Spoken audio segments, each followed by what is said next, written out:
I can do it. Wanted to give you a dramatic sigh. Okay, yeah, go on.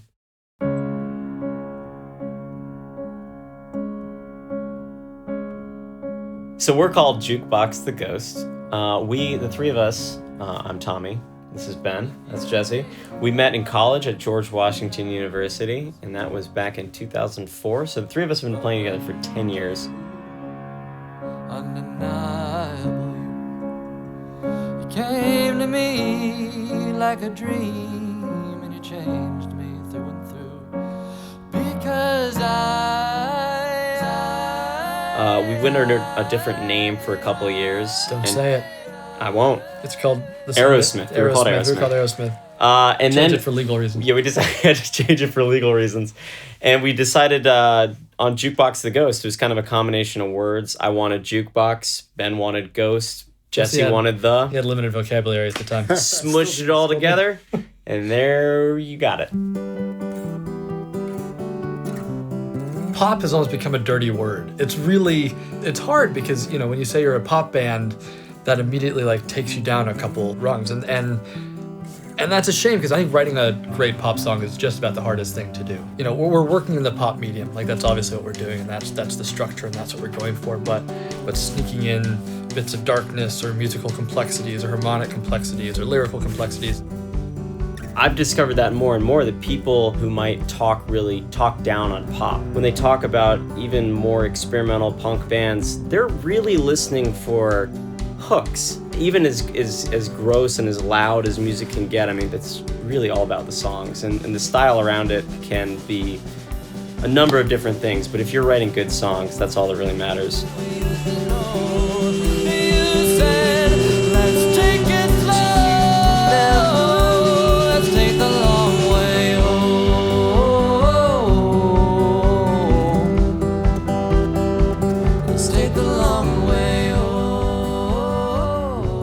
It's been a long road as a band to figuring out what it is that we're supposed to be doing, because the three of us have very different musical inclinations. We've always tried to find common ground in what we're playing as a band.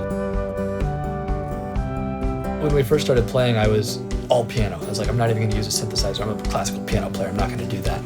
And then the thing about being in a band is that everything you hold dear eventually gets broken down and destroyed. So now I play a ton of synths, and there's some songs with barely any piano, and Tommy's playing bass instead of guitar. Which we always thought would be a cataclysmic event. We never thought that we would get a bass player. And it's true, we didn't. We just handed me a bass. I've spent the last 8 years of my life traveling the country and world trash-talking bass players. And now you've got one sitting right next to you, buddy. It's a real pain. You better watch your tongue. We're going to talk about it on the ride home. One day down the road you'll find something that you kept inside. Caught beneath the ocean, a part of us is still alive.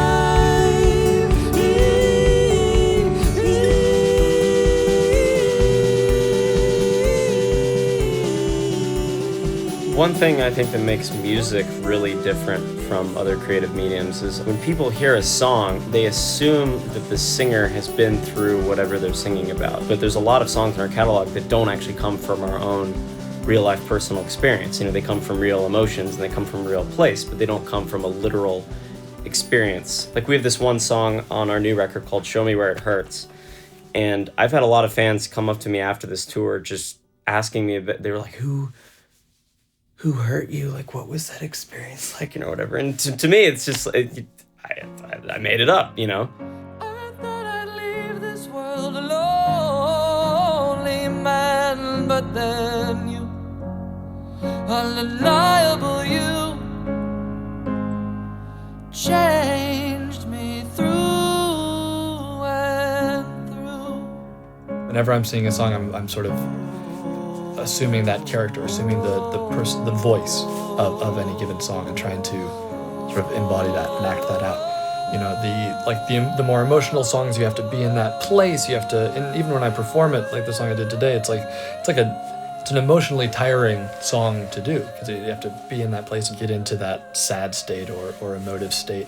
I don't think that compromises integrity at all. Personally, no, just like a fictional book. Yeah, it's I think at the end of the day, what the song means to the listener totally trumps what it means to the songwriter. Loving anyone believe in you. But then you, undeniable you came to me like a dream, and you changed me through and through. Oh, because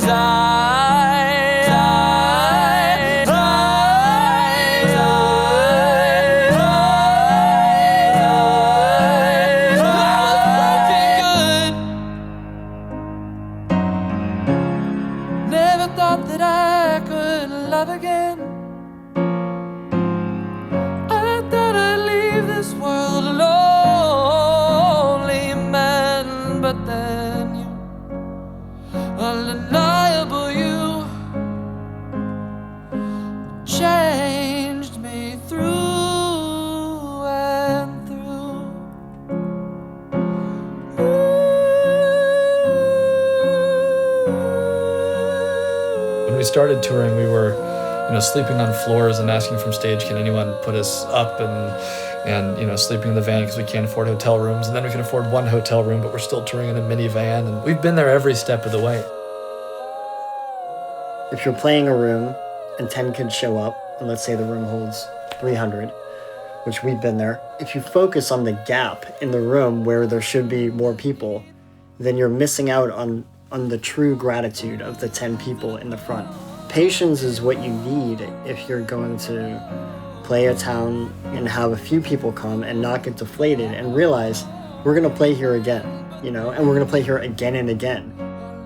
Way back in early touring days, you talked about some hardcore band or someone that played in your hometown, and no matter how many kids were there, they acted like there was 1,000 people there. Oh yeah.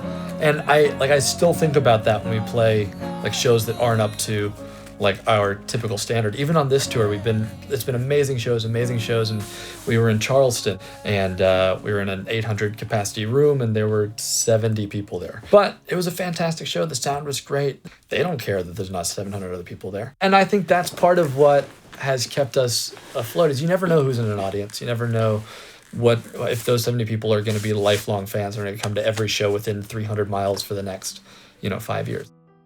What's heartening to me is that our fans, a lot of them remind me of us when we were starting to play music. Yeah. I mean, I mean this in the best way possible. Our fans are delightfully dorky. Yeah. And maybe on the innocent side. They're the kind of fans who wear the band's t-shirt to the concert because they don't know that that's not a thing you're supposed to do.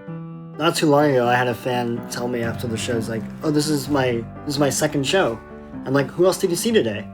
And they're like, no, this is my second concert. I've had multiple fans, somewhat older, tell us, after seeing us, this was my first concert, I loved it. I can appreciate that, because I remember my first shows, and for us to be someone's first, who cares what age? We played Google's Halloween party. The Google people came up and were like, hey, we're the people just so weird and dorky and unusual, and for us, we're like, no. This is par for the course. These are our people, the weird, the dorky, the intellectual, the late bloomers. What I can't figure out is, it's interesting to me that kind of person is gravitated towards us, because we haven't had a big national cultural moment where the light was on us. It's always been this slow, gradual process of getting fans, and it's really interesting to me that somehow it's settled on one kind of person. And it's national, It is it's everywhere. We know those people in Austin and Portland and other Portland, wherever. What truly keeps I think me going on stage and on tour is that we're making music that at the end of the day makes people really happy. And I know that sounds trite, but from stage we play the songs and you can look out and you can see 600 people smiling, and that is a really special feeling. And I think if we were doing a different kind of music, I wouldn't have the energy to keep going. It's such a shame that those words make it sound small and cheap, but truly that's what we get to do, and make people have an amazing time, and that makes us have an amazing time, and that's a gift for us. Some bands I've heard kind of complain about man, I feel like I'm a monkey performing on a stage, and to me that's exactly what we're going for in a weird way. I mean, once you've made the record, I mean, the personal expression part is kind of done. You know the songs, you've already performed them, you've already documented them. At that point, we're trying to put on a really good show if we can make an experience that people go home and remember that's, something a little bigger than a normal indie rock show, then that's what we're excited about. And that keeps me going on tour. I appreciate more and more art that knows what it's doing and goes for it. And I'm less concerned with the genre or the motive. To me, it doesn't make sense to waffle on the idea of being a pop band, but then kind of withdraw and say like, oh no, we're actually like really tortured and alienated. And to me, it's like, if we're a pop band, isn't the whole idea of upbeat pop music to make people feel good? And I think more in recent years, we've embraced that. It's part of our nature to be optimistic. Who wants to travel the country and be sad in front of people? Like, honestly.